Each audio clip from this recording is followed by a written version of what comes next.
எல்லாருக்கும் வணக்கங்க. இந்த பதிவில் நம்ம பார்க்கக்கூடியது வரக்கூடிய செப்டம்பர் மாதத்தில் இந்த பிரபஞ்சம் எந்த மாதிரியான மாற்றங்களை தரப்போகுதுன்றது பற்றி தானுங்க ஆதாரபூர்வமாக வேதகால முறையில் துல்லியமாக இந்த பதிவில் நம்ம பார்க்க போகிறோம். செப்டம்பர் மாதம் 1ஆம் தேதி திங்கட்கிழமை அதிகாலை கேட்டை நட்சத்திரம்னு சொல்லக்கூடிய உச்சிஷ்ட கணபதி கடவுள் அவதரித்த நட்சத்திரத்தில் முதல் பாதம் விருச்சக ராசி ரிஷப லக்னத்தில் தானுங்க செப்டம்பர் மாதம் பிறக்கப்பட போகுது. அப்படி பிறக்கப்படக்கூடிய தருணம் எந்த மாதிரியான மாறுதலும் மாற்றங்களும் ஏற்படுத்தும் நம்மளுடைய வாழ்க்கையிலையும் வாழ்வாதாரத்திலைன்றது பற்றி தான் முழுமையாக இந்த பதிவில் நம்ம பார்க்க போகிறோம். அதுபோக எதிர்பார்ப்புகள்ன்றது எல்லாருக்கும் எல்லா நேரத்துலையும் இருக்குதானுங்க செய்யுது. ஒவ்வொருத்தருக்கும் ஒவ்வொரு விதமான எதிர்பார்ப்பு. இந்த பிரபஞ்சம் எல்லாருக்கும் எல்லா நேரத்துலையும் சாதகமான பலன் தர்றதில்லைங்க. ஒவ்வொருத்தருக்கும் ஒவ்வொரு தருணத்தில் தான் சாதகமான பலன் தரும். செப்டம்பர் மாதத்தில் செப்டம்பர் 13ஆம் தேதி செவ்வாவுடைய பயிற்சி. மேசராசினா மேசராசிக்கு அதிபதி செவ்வா. காலச்சக்கரத்தின் முதல் பாவகம் செவ்வாவுடைய வீடு. செவ்வாவுடைய பயிற்சி 13ஆம் தேதி. 14ஆம் தேதி சுக்கிர பகவானுடைய பயிற்சி. 15ஆம் தேதி புதனுடைய பயிற்சி. 16ஆம் தேதி சூரிய பகவானுடைய பயிற்சி. அப்போது இந்த 4 கிரகங்களுடைய பயிற்சியும் மற்ற கிரக அமைப்புகளை கொண்டு தான் கோட்சார பலன்கள் நம்ம பார்க்குறோம். கோட்சாரம் அப்படின்னா என்னன்னா கோள்களின் சாரம்.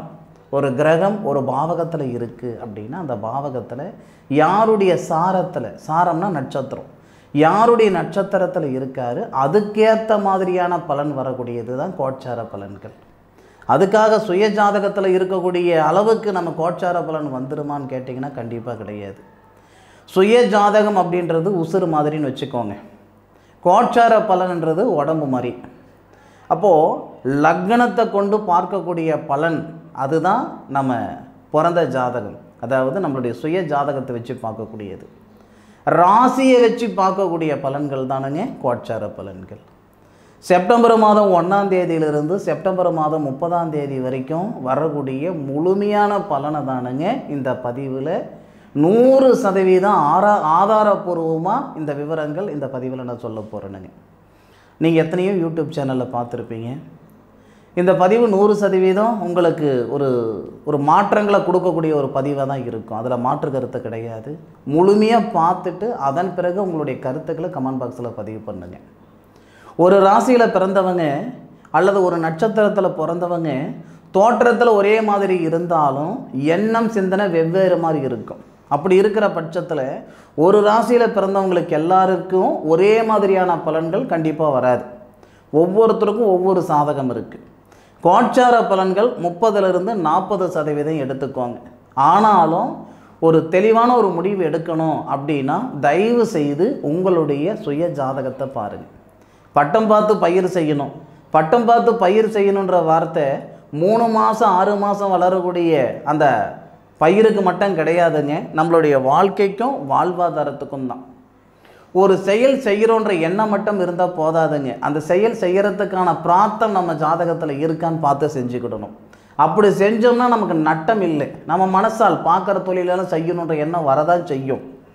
ஆனாலும் இந்த தொழில் நமக்கு செட் ஆகுமா, எந்த நேரத்தில் செய்தால் அது சௌகரியமாக இருக்கும் அப்படின்னு தயவு செய்து பாருங்கள். ஜாதகத்தை பார்த்துட்டு நீங்கள் ஆரம்பிங்க. இன்றைக்கி இருக்கிற காலகட்டமெல்லாம் தானாக கையை ஊனி கரணம் போட்டு தான் மேலே வந்துக்கிட்டு இருப்போமே தவிர இவங்களால நல்லா இருக்கும் அவங்களால நல்லா இருக்கும்னு சொல்கிறது அளவுக்கு யாரும் கிடையாதுங்க. ஒரு முறை நட்டப்பட்டுட்டோன்னு வச்சுக்கோங்களேன், மீண்டும் சுய தொழில் செய்கிறதுக்கோ அல்லது ஒரு செயல் செய்கிறதுக்கான ஒரு எண்ணமே இல்லாமல் போயிடும். அதனால் முடிஞ்ச அளவுக்கு உங்களுடைய சுய ஜாதகத்துக்கு தயவு செய்து முக்கியத்துவம் கொடுங்க. மேசராசியில் பிறந்தவங்களுக்கு உண்டான முழுமையான செப்டம்பர் மாத பலன் தானுங்க இந்த பதிவில் நம்ம பார்க்க போகிறோம். மேச ராசியாதிபதினு சொல்லக்கூடிய ஒரு செவ்வா மேசராசிக்கு 6வது பாவகத்தில் செப்டம்பர் 13ஆம் தேதி வரைக்கும் இருக்க போகிறாரு. செப்டம்பர் 13க்கு மேலே செப்டம்பர் 30ஆம் தேதி வரை மேசராசிக்கு 7வது பாவகத்துக்கு செவ்வா வரப்போகிறாரு மேச ராசியாதிபதி. இதில் ஒரு விஷயம் என்னன்னா, செப்டம்பர் 1ஆம் தேதியிலிருந்து 13ஆம் தேதி வரை உடல் உபாதைகள் சரியாகிறதுக்கான நேரத்தை இந்த பிரபஞ்சம் தரப்போகுது. மேச ராசிக்கு 4வது பாவகத்துக்கு அதிபதி தான் சந்திரன். அந்த சந்திரன் அப்படின்றவருடைய சாரத்தில் தான் செவ்வாய் இருக்கிறார். மேச ராசியாதிபதி செவ்வாய். என்னுடைய யூடியூப் சேனலில் நான் போடக்கூடிய பதிவு பார்த்தீங்கன்னா 100% ஆதாரபூர்வமாக இருக்கும். ஆதாரம் இல்லாமல் சொல்ல மாட்டேனுங்க. இப்போ உடல் உபாதைகள் சரியாகன்ற வார்த்தை நான் சொல்கிறேன், அதுக்கு ஆதாரம் சொல்கிறேன், கேட்டுக்கிடுங்க. மேசராசிக்கு 4வது பாவகத்துக்கு அதிபதி சந்திரன், சந்திரனுடைய சாரத்தில் செவ்வாய் இருக்கிறார். மாத தொடக்கத்தில் அஸ்தம் நட்சத்திரம்னு சொல்லக்கூடிய சுதர்சனர் கடவுள் அவதரித்த நட்சத்திரத்தில் செவ்வாய் இருக்கிறார். மேஷ ராசியாதிபதி செவ்வாயுடைய வீட்டில் தான் சந்திரன் இருக்கிறார். மாத தொடக்கமே விருச்சிக ராசியில் தானுங்க. அப்போது நமக்கு அந்த 6 குடையவருடைய சாரம் புதனுடைய சாரத்தில் தான் மாதம் பிறக்கப்படுது. அப்போ செவ்வாயுடைய ராசியில் தான் மாதம் பிறக்கப்படுது.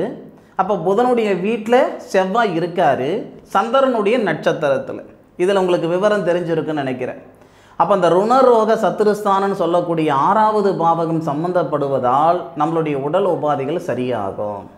ஒரு சிலர் இருக்காங்க, 6 மாதமாக வயிறு வலி இருக்குதுங்க, 6-7 மாதமாக தலைவலி இருக்குதுங்க, நான் பார்க்காத வைத்தியம் இல்லைங்க, இது வரைக்கும் எனக்கு சரியான பாடு இல்லை, எவ்வளையோ காசு பணத்தை செலவு பண்ணிவிட்டனுங்க, எத்தனையோ கோயில் குளத்துக்கெல்லாம் போய்விட்டனுங்க, எத்தனையோ பரிகாரங்களை செஞ்சு விட்டனுங்க, இது வரைக்கும் எனக்கு நல்லது நடக்கலைன்னா நிச்சயமாக செப்டம்பர் மாதம் 1ஆம் தேதியிலிருந்து 13ஆம் தேதிக்குள்ளார உடல் உபாதைகள் சரியாகிறதுக்கு உண்டான மிக சிறந்த நேரத்தை இந்த பிரபஞ்சம் தருது.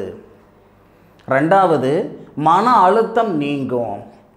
இந்த மேசராசியில் பிறந்தவங்க பார்த்தீங்கன்னா ஒரு ஏணியை போல கூட பிறந்தவங்க, வளர்ந்தவங்க, கூட இருக்கிறவங்க எல்லாரையும் ஏற்றி விடுவாங்களே தவிர ஒருபோதும் இவங்க ஏறணும்னு நினச்சிக்கிட மாட்டாங்க.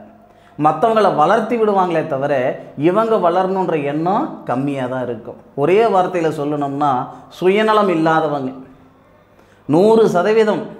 மேசராசியில் பிறந்தவங்க 100 பேர் இருக்கிறாங்கன்னா அதில் 95 பேர் சுயநலம் இல்லாதவங்களாக தான் இருப்பாங்க. ஒரு 5 பேர் சந்தர்ப்ப சூழ்நிலையால் கொஞ்சம் சுயநலமாக இருந்துக்கிடலாம்.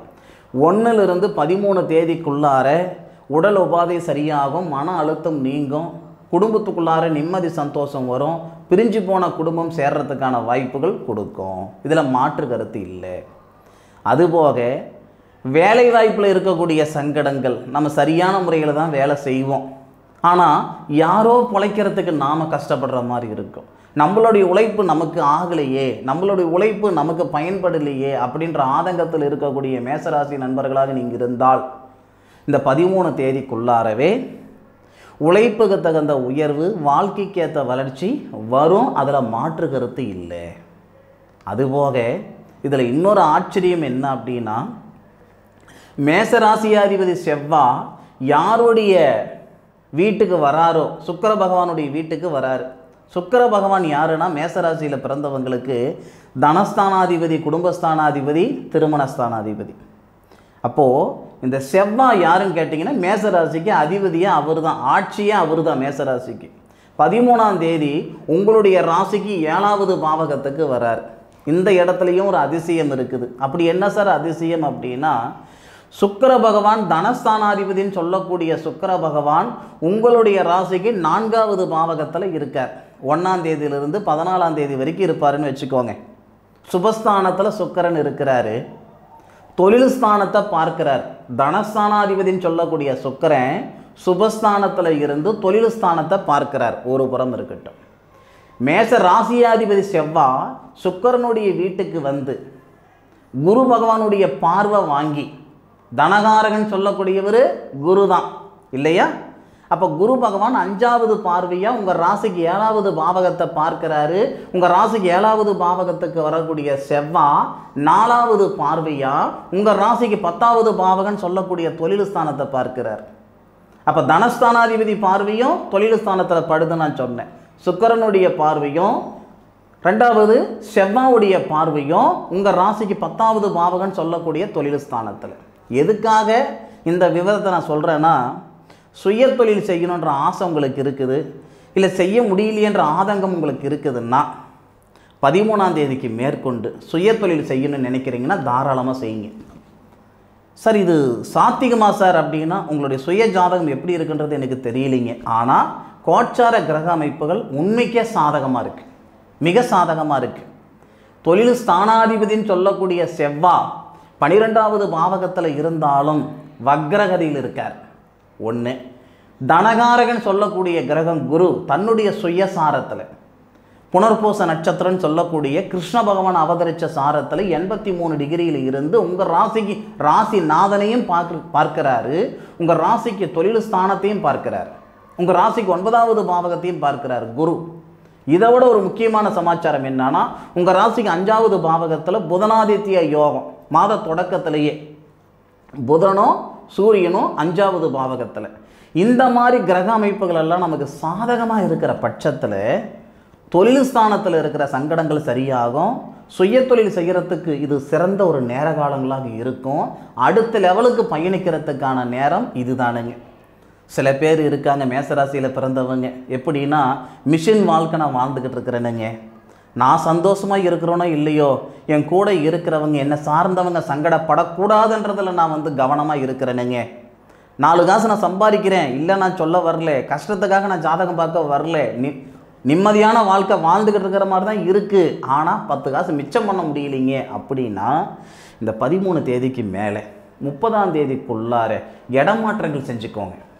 ஒரு நிறுவனத்தில் வேலை செஞ்சுக்கிட்டு இருக்கிறேன், கமிட்மெண்ட்டுக்காக வேலை செஞ்சுட்டு இருக்கிற மாதிரி இருக்குது, இடமாற்றங்கள் ஆகணும்னு ஆசை இருக்குது, எங்கே மாறனா ஏதாவது வேலைக்கு பங்கம் வந்துடுமோ அப்படின்ற பயத்திலேயே நான் இருந்துக்கிட்டு இருக்கிறேனுங்கன்னா 13 தேதிக்கு மேலே சரியாக 30 தேதிக்குள்ளாரே இடமாற்றங்கள் செய்யுங்க.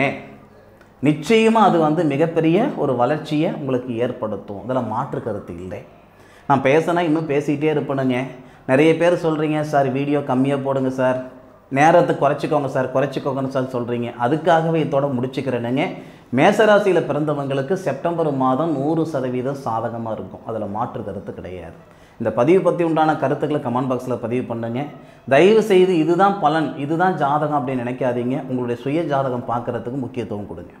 உங்கள் சுய ஜாதகம்தான் உங்களுடைய தலையெழுத்து தெரிஞ்சுக்கக்கூடிய ஒரே ஒரு வழி இந்த ஜாதகம்தான்.